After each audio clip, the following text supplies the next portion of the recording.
Hi everyone, I'm Debbie Roberts, owner and financial advisor at Property Apprentice. Join us today for the Week in Review, where I talk about current events for the everyday investor and home buyer. Our topics for this week: topic number one from interest.co.nz on the 27th of June. Trade Me says more rooms and flats are being advertised, but fewer people want them. Topic number two from New Zealand Herald on the 26th of June. Another major bank scales back house price forecast. Topic number three, New Zealand Herald on the 27th of June. How July 1st changes to Auckland Fuel Tax, paid parental leave, and the Bright Line test could affect you, the front page. Topic number four from Oneroof on the 25th of June. Works hard, earns good money, still can't afford a home. Topic number five, interest.co.nz, 26th of June. What to think about when reading your annual KiwiSaver statement, according to the Chief Economist at the Financial Markets Authority. Topic number one from interest.co.nz on the 27th of June. Trade Me says more rooms and flats are being advertised, but fewer people want them. The number of rooms available for rent in major centres is increasing sharply, but fewer potential flatmates are interested, according to the latest data from Trade Me Property. Nationally, the number of flatmates wanted ads on Trade Me has risen by 18% compared to last year, with Auckland experiencing the largest increase at 38%, followed by Christchurch at 26% and Wellington City at 5%. However, demand for these rooms, indicated by online queries, has dropped by 57% nationally. Christchurch saw the biggest decrease at 67%, followed by Auckland at 63% and Wellington City at 62%. Trade Me Property Sales Director Gavin Lloyd cited several factors contributing to the surge in listings and drop in demand. These include a record number of young people leaving New Zealand for better opportunities overseas, and more young New Zealanders choosing to live with parents or relatives due to high living costs. Lloyd noted that it's a tenants market with many more options available, allowing those looking to move into an existing house to be more selective. He advised those trying to fill a room to start viewings early to increase the chances of finding the right flatmate. Lloyd also suggested that if finding someone is challenging, it might be worth adjusting the rent to make the room more affordable, especially in Auckland, where there's a significant gap between supply and demand. And from my thoughts on that, winter is often a difficult time to find tenants or flatmates because most people don't like moving in the middle of winter when it's raining. So, yeah, people tend to stay put where they are, and I'm sure that there'll be an uptick in interest in spring. Topic number two from New Zealand Herald on the 26th of June. Another major bank scales back house price forecast. Westpac has reduced its forecast for house price growth this year. Originally predicting a 5.8% rise in 2024, it now anticipates only a 2.1% increase. This adjustment is due to sluggish market momentum post-election and the Reserve Bank's high interest rates. Since mid-2023, housing activity has notably declined, and recent months have been slow house sales, contradicting Westpac's earlier expectations of market resilience. Other banks have also lowered their forecasts: ASB to 1%, ANZ to 3%, and BNZ to 2% from a previous 5%. Westpac noted an increase in listings despite modest sale volumes, indicating a buyer-favourable market shift. The Reserve Bank's stance on maintaining high interest rates is a significant factor hindering house price growth.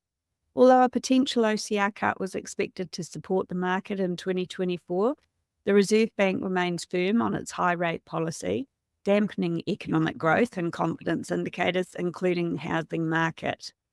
Westpac still predicts a 6% rise in house prices for 2025, driven by housing shortages due to population growth and slower construction rates. Infometrics chief forecaster Gareth Kiernan highlighted that banks, including ASB and BNZ, initially expected double-digit growth but have since lowered their estimates. The postponement of interest rate cuts to 2025 and the nature of recent migrants, who are often less financially capable of purchasing homes, contribute to the weak housing market. Although rents have occasionally increased, house prices remain stagnant because we've got a lot more supply than demand at the moment. My thoughts on this are, the interest rates are playing a significant role in this. It affects people's ability to get lending. When banks are testing your affordability to pay a mortgage at 9% interest rates like they are at the moment or thereabouts. So, there is a bit of a dampening in the property market at the moment, but interestingly, none of the banks are predicting a decrease in property values. I'm certainly not expecting a decrease. And I would expect that the Reserve Bank will lower the OCR before the end of this year, especially if all of the data backs things up as far as what we are seeing in the economy. So, fingers crossed, the data comes in sooner rather than later to show that inflation's back under control and avoids us from going into a significant economic decline. Want to learn more about investing in property? Join me at one of our free events called I'll Discuss Strategies for Successful Investing from my perspective as an experienced property investor and a financial advisor. And these events are available live, online, or in person in our office in Ellerslie, Auckland. Check out propertyapprentice.co.nz for upcoming dates and register today. We don't sell property, so it's all about increasing your knowledge to reduce your risk. If you've already been to one of our free events in the past and you'd like to find out more about how we can help you to reach your financial goals, you can also book a no-obligation phone call or meeting with my husband, Paul Roberts, via the website, and that's propertyapprentice.co.nz. Third topic for this week in review from the New Zealand Herald on the 27th of June, how July 1st changes to Auckland Fuel Tax, paid parental leave and the Bright Line test could affect you, the front page. If you've been struggling with the cost of living, there's some good news. While New Zealanders will have to wait a few more weeks for the government tax cut, relief is coming for parents, property owners and Auckland drivers starting on July the 1st. However, this relief may be short-lived as many councils are planning major rate increases to address budget issues. Parents and families, paid parental leave will increase from $712.17 to $754.87 gross per week. Early childhood education tax credits up to $75 a week will be available. For Auckland drivers, the Auckland Regional Fuel Tax, which is an extra 11.5 cents per litre on petrol and diesel, will end. Yay! Investment property owners. The government has reduced the Bright Line test for 2 years, meaning that property sold within 2 years of purchase will be taxed on gain, but property sold after 3 years will not be taxed. It's important to note that the date of the sale and purchase agreement, not settlement, is when the Bright Line period starts. But check with your accountant just to be sure if you're thinking of selling. Other changes, the Earthquake Commission's Disputes Resolution Scheme, an independent process for disputing natural hazard insurance claims, begins. Great Walk Hut and campsite prices will increase by 18%, except for Paparoa, which will increase by 6%. Rate increases. Auckland councillors endorsed a 6.8% increase this year, with water and wastewater prices rising by 7.2%. Wellington is looking at a 16.4% increase, plus a 1.6% for the Moa Point Sludge Minimisation Facility.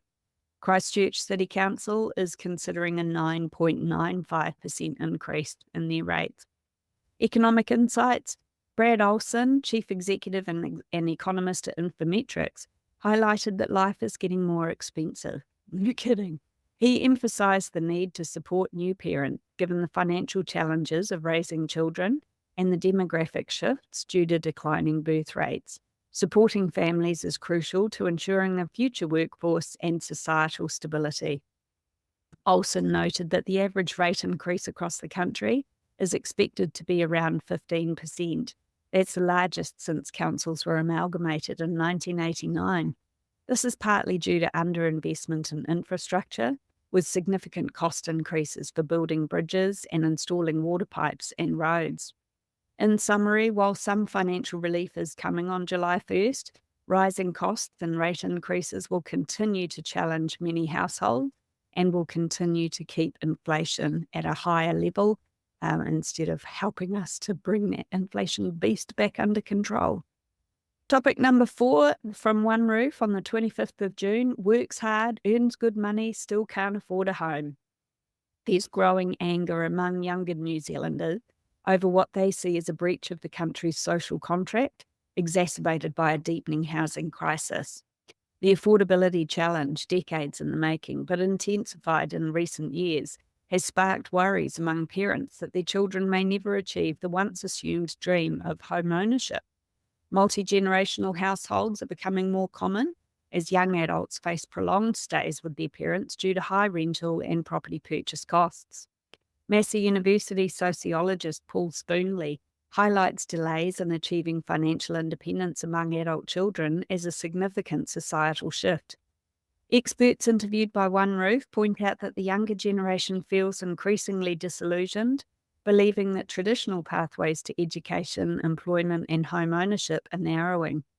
The issue of housing affordability has profound social and economic implications, including potential increases in wealth disparity. Political consensus acknowledges a housing shortage, but diverges on solutions, with debates centering on increasing housing supply and making homes more affordable. Economist Brad Olson from Infometrics underscores the generational impact, noting that current economic conditions make it exceptionally difficult for young adults to purchase homes without external financial support. The debate extends beyond mere affordability, touching on broader implications for social mobility and national economic health. Despite these challenges, voices like those of Housing Minister Chris Bishop emphasise the urgency of addressing housing affordability through policies aimed at boosting housing supply and reforming financial regulations. However, concerns linger about the effectiveness and immediate impact of these measures in addressing long-standing housing issues. In regions like Christchurch, optimism remains about relatively affordable housing options due to available land for expansion, contrasting with more dire affordability concerns in larger urban centres like Auckland. The debate underscores the need for comprehensive, sustainable solutions to ensure that future generations have equitable access to housing opportunities across New Zealand. My thoughts on this are the sooner you start to learn how to manage your money effectively, the sooner you can start working on building up that house deposit. KiwiSaver plays a massive role in helping first home buyers purchase their first property. They've got to live in it for 6 months, but it doesn't have to be the forever home, as I always say. So being in the right KiwiSaver fund can make a massive difference to your effectiveness with saving that house deposit. Also, I think the longer that young people can stay living at home, the better for them, because it does help them to save their deposit. For example, our daughter, she's determined to buy a home on her own without any help from mum and dad. So she's been contributing 10% to her KiwiSaver ever since she started working part-time, which was several years ago now. So yeah, she's well on track to being able to purchase her first home in Auckland before the age of 25 without any help from us. So where there's a will, there's a way. Don't buy into all the negativity that's in the media about this. It is difficult at the moment with interest rates being high. It's not going to stay like that forever, but learn what you can about improving your financial position as soon as possible. And the sooner you start planning towards purchasing the home, the sooner you'll get there. Topic number 5 from interest.co.nz on the 26th of June. Want to think about when reading your annual KiwiSaver statement, according to the Chief Economist at the Financial Markets Authority. Stuart Johnson, Chief Economist of the Financial Markets Authority, the FMA, stresses the critical importance of KiwiSaver members reviewing their annual statements, despite it not being the most exciting task. How rude! These statements, received annually, provide comprehensive insights into contributions, balances, investment returns, and fees for the period spanning July 1st to June 30th. Johnson encourages members to first assess their current KiwiSaver balance and then consider projections for retirement funds, including how these savings translate to potential weekly payments. He emphasises the need to evaluate whether members are receiving good value from their KiwiSaver plans, particularly by scrutinising the fees disclosed in dollar terms on the statements. According to Johnson, understanding the total returns, that's returns minus fees, is crucial for assessing the effectiveness of one's KiwiSaver investment. With a career spanning Australia, London, and New Zealand, Johnson appreciates KiwiSaver for its simplicity in retirement savings mechanisms compared to other countries. He notes a positive growth trend in KiwiSaver funds managed, reaching $108.6 billion by March 2024, up from $104 billion in December 2023.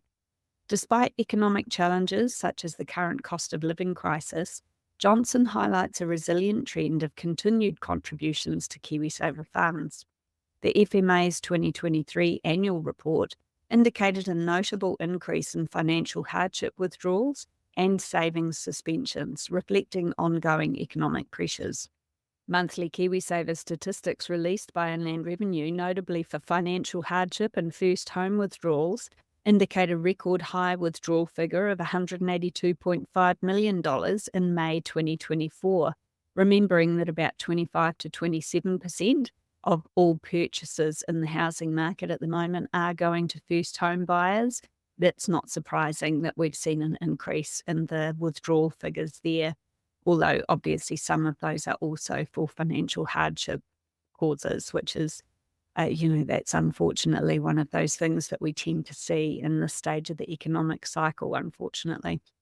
KiwiSaver members are reminded of the upcoming deadline to ensure that they receive the full annual contribution from the government of up to $521.43, which requires a minimum personal contribution of $1,042.86 by June 30th each year. But that gives you till Sunday to make sure that you've reached your contribution minimum requirement of $1,042.86 in order to get that annual government contribution of $521.43.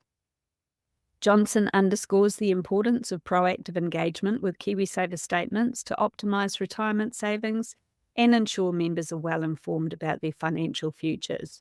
I'd add to that by saying, get some help from an independent KiwiSaver advisor. If you're a client of ours at Property Apprentice, that's part of what we do at no extra charge. So feel free to reach out to us if you want our help with that. Both myself and my daughter, and also Patrice, who works with us as a financial advisor and a coach, we're all qualified with investments, so we can help you with your KiwiSaver fund. By understanding property markets, financing options, and property investing strategies, investors can make informed decisions to maximise their returns and mitigate risks.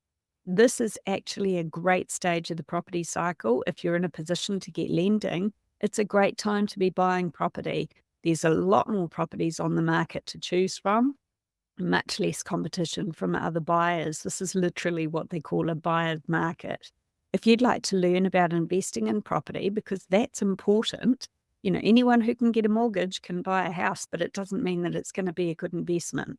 So if you want to learn about it, join me at one of our free events called How to Succeed with Property Investing. We run these 2-hour workshops either live online or in our office in Auckland.